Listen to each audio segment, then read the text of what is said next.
Bom dia, tá começando mais um Tirando Tédio. Antes de começar o vídeo, eu peço que vocês dêem um like nesse vídeo, se inscrevam no canal, compartilhem com seus amigos e dê sua opinião, né? Então, vamos lá. Quem não gosta de rede? Pô, velho, rede, mano. Rede é a essência de uma casa, né? Eu sou o tipo de pessoa que na hora que acorda, vai pra rede. Antes de comer, vai pra rede. Antes de dar aquela, vai pra rede. Antes de dormir, tem que ir pra rede. Mano, a rede é basicamente a minha vida. Aqui todo mundo deita na rede e aí briga, mano. Eu sei que eu dou valor à minha irmã. Minha irmã pega uma cátedra pra atacar em mim. E aqui eu já me fudi muito com a minha rede. Por exemplo, eu já me balancei tanto, cara, tanto na minha rede, que ela se quebrou e eu taquei o corpo no chão. E aquela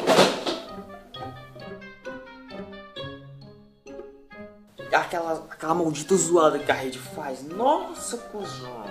Caraca, mano. É horrível, mano, aquele som. E aqui em casa eu coloco essa porra aqui, mano.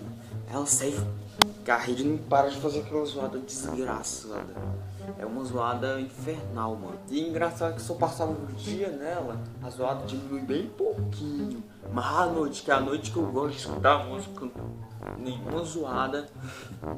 É uma zoada do inferno. E aqui eu já tive até uma rede amaldiçoada. Caraca, amaldiçoada. É uma rede amaldiçoada. As pessoas dizem que quando você ia dormir nessa rede, você sentia que alguém pegasse na sua bunda.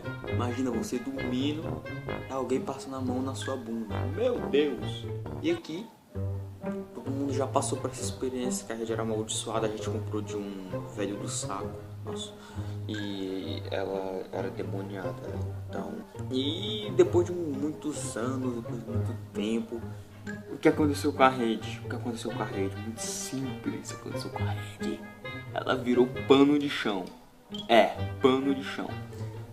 Não tem mais esse pano. Faz muitos anos. E a gente esfregava ele no chão. Até que um dia eu fui atacado por esse pano de chão. Sério, mano, ele me atacou, cara. Nossa! É isso aí, galera. Esse foi o vídeo de hoje. Não esqueça de compartilhar. Fui!